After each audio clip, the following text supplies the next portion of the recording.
Welcome back, Woodstock Guitar Guy. We're here to celebrate number 50, big 50, of our journey on this boutique, this small boutique YouTube channel, talking about guitars, talking about how you can save some money, how you can do all this work yourself. Look at these guitars. I mean, hey, you know, they're like rabbits. What can I say?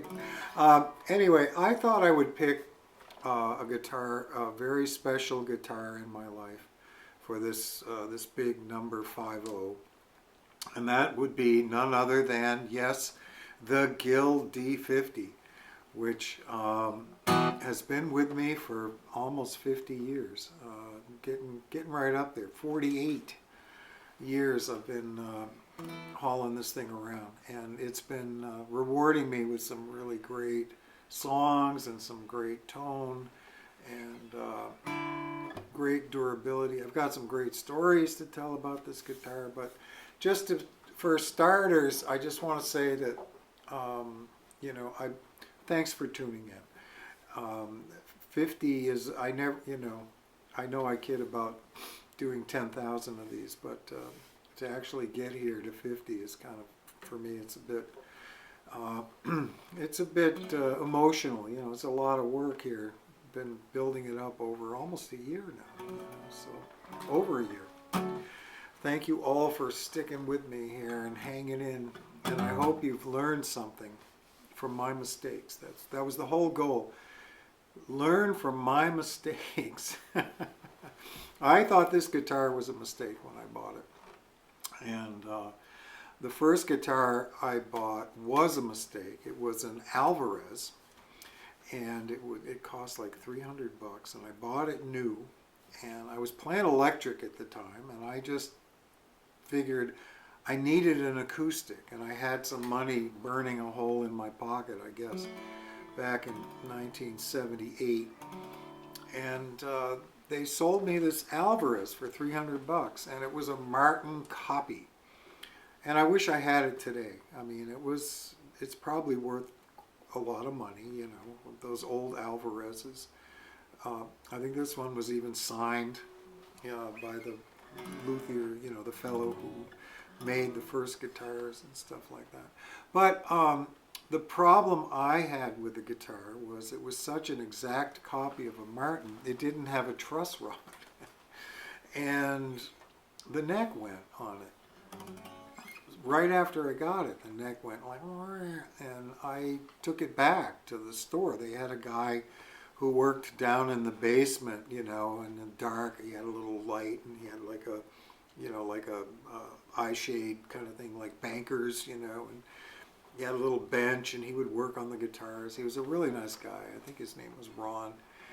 And I took it back to him, and I said, you know, can you fix it? And he says, no. And I said, what?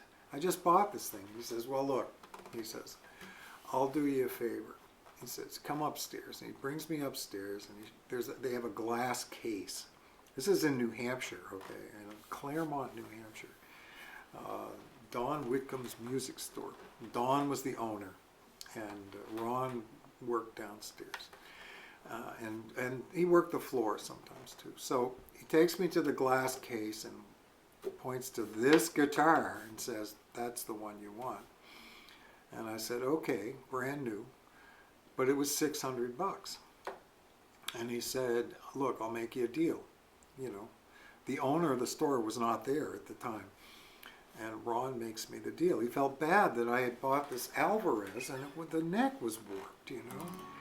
And who knows whatever happened to that guitar. But anyway, he said, look, I'll take the Alvarez back and give you $300 that you paid for it on trade-in.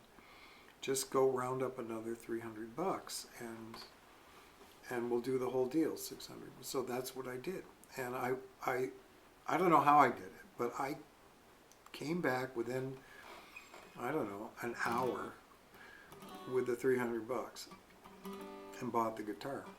And just as I was finishing the deal with Ron, in walks Don, the owner of the store, and says, "What's going on here?" You know, Don was usually a very nice guy. He liked us all. We were the musicians constantly coming in, kids, you know, we were coming into his store and ogling this and eyeing that and listening to this, and so, you know, occasionally we'd buy something, strings mostly, and he says, "What's going on?" And I said, "I just bought this guitar." And he's like, oh, and then Ron explained to him what the deal was, that they were taking the Alvarez back and giving me all my money back for the Alvarez, and then I ponied up another $300 and I got this with the hard shell case in 1978. And the owner, Don, hit the roof. He went nuts. He was furious, and not so much at me, but at the poor guy who cut the deal. I don't know how it worked out that Don Whitcomb lost money on the deal, but I ended up with this guitar, and it was meant to happen. It found me. It was one of those guitars that just, you know, found me. It's got rosewood back and sides. It's built. It's got the spruce top. It's got a heavy top too. It's pretty thick. Built in Westerly, Rhode Island, 1978. It was brand new. You could still smell the factory when I bought it, and it sounded terrible. I brought it home. I played it, and I was an electric guy, and I didn't know. But I did know that this guitar just didn't have anything. It just sounded like thin, tinny, you know, it just... So I put it back in the case and I put it under the bed. And every so often, usually once or twice a year, I would take it out from under the bed, open it up, tune it up, play it, say, well, I'll hang on to it. And this went on for like 10 years. And then the 10th year, this would be 86, 88. I was just getting ready to, you know, hang up the electric guitars, go acoustic, start on a big acoustic career. And I'd written a few songs. I had a Takamine 12-string, which I liked. I wish I still had that. And pulled this out from under the bed and tuned it up, hit a chord, and I said, wow, you know, that sounds pretty good. And hit another chord, and it was like, wow, that, you know, something finally happened to this guitar. And I started playing it, and I haven't stopped playing it since. I mean, it's just literally one of my go-tos, you know, and it has been for many, many, many years. So it's got the original tuners on it. Great story. I was opening a show for Sean Colvin down at the 930 Club in Washington, D.C. I got this little tour opening a whole bunch of shows for her. It was great. This was years ago, and I had a blast. It was a lifetime experience for me. Anyway, we're at the 930 Club. I'm downstairs in the green room, dressing room, which is the basement, which is right next door to the Ford Theater. Okay. And the Ford Theater is where, of course, you know, Abraham Lincoln was assassinated. And the room I'm sitting in is the room that John Wilkes Booth came and hid in. I guess he broke his leg or something. He jumped, and he was in a lot of pain, and he hid in this room that I'm in. And I'm sitting here tuning up my guitar, getting ready to go on. Full house. 930 Club, Washington, D.C. First time I ever been there. I'm like, you know, trying to stay calm. And so I'm just about ready to get going, and you know, and all of a sudden, the tuning peg, I think it was the low E, came out in my hand. The whole you know, knob just came off. Bits of it were falling out. I mean, I was like, what? This has never happened to me before in a million years. And I had to, this was the first work I ever did on my own guitar. I had to figure out, with about 20 minutes to spare, I only had about 20 minutes to figure this. I had no second guitar. I had nothing. Sean wasn't there. She always would come just before she went on. And there was one guitar in the joint, and it was mine, and it was missing a tuning peg. And I ran upstairs to the sound guy. I said, "You got a screwdriver? Got a blah, blah, blah. I need a little tiny screwdriver to go in. I got to take this thing off, and I got to somehow I got to get the back of the thing off, and I've got to figure out how to put the whole thing." Holy moly! And I don't know how I did it, but I did it. I got it all apart. I got the back off the tuner. I still don't know how I did that. And what had happened was the screw that was holding the little, you know, gear in underneath this cover had come out, and the gear was just floating around. So everything was just like. And I put it all back together again, you know, said a couple of like Hail Marys, and and it worked.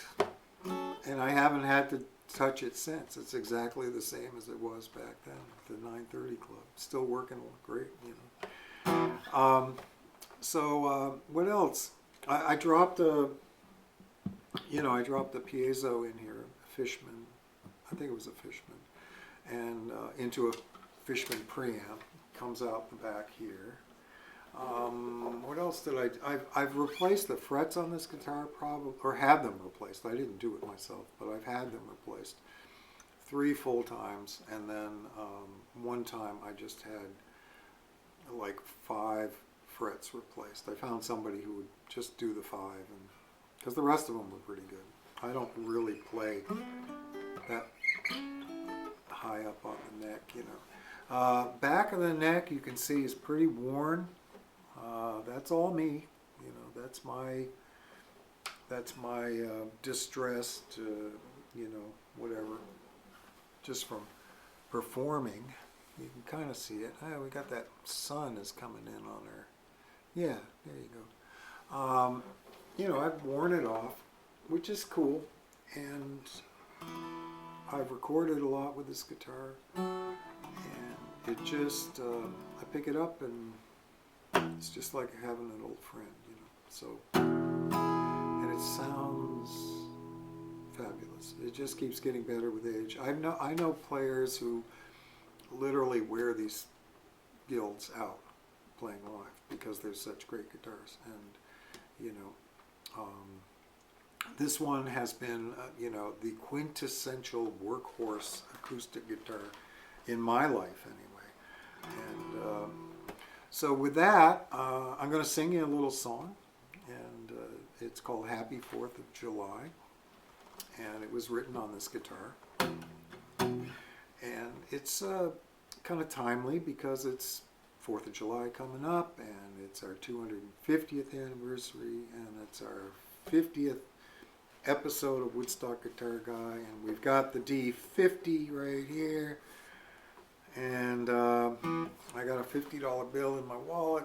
I guess I don't know. So we're going for 50 new subscribers. Everybody, if you see this thing, hit subscribe. If you like it, hit like. Share it if you want to share it. The new guilds, check them out. I haven't played a new guild acoustic, so I can't tell you one way or another. But this was a fabulous guitar, and still is.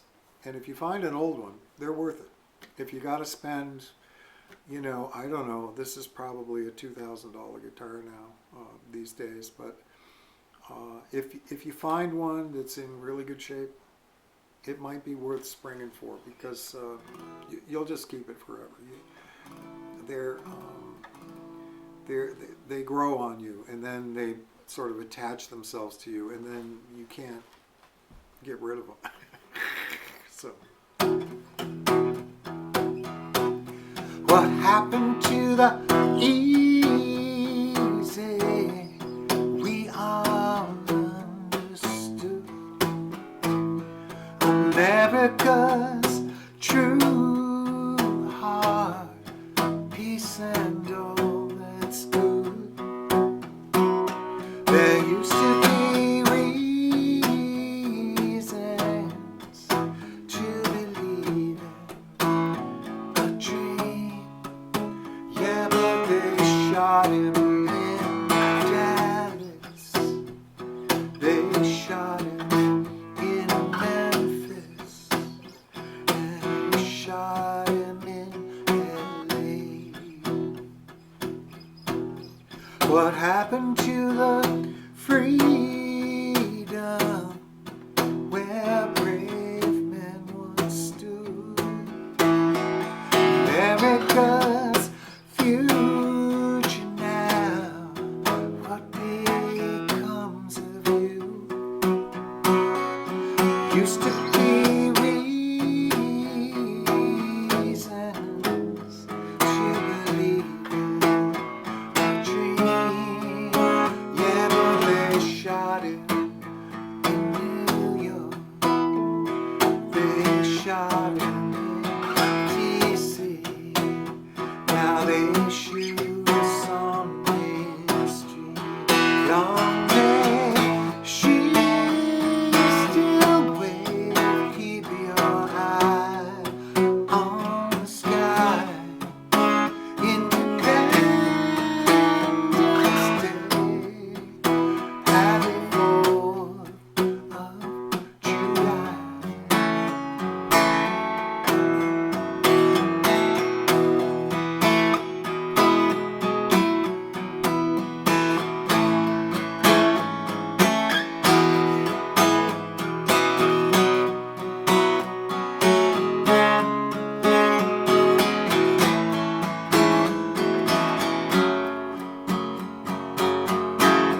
This all seems hopeless now, just when I am sure all is lost and forgotten, washed away from our shores. They through the clouds dark and desperate shine.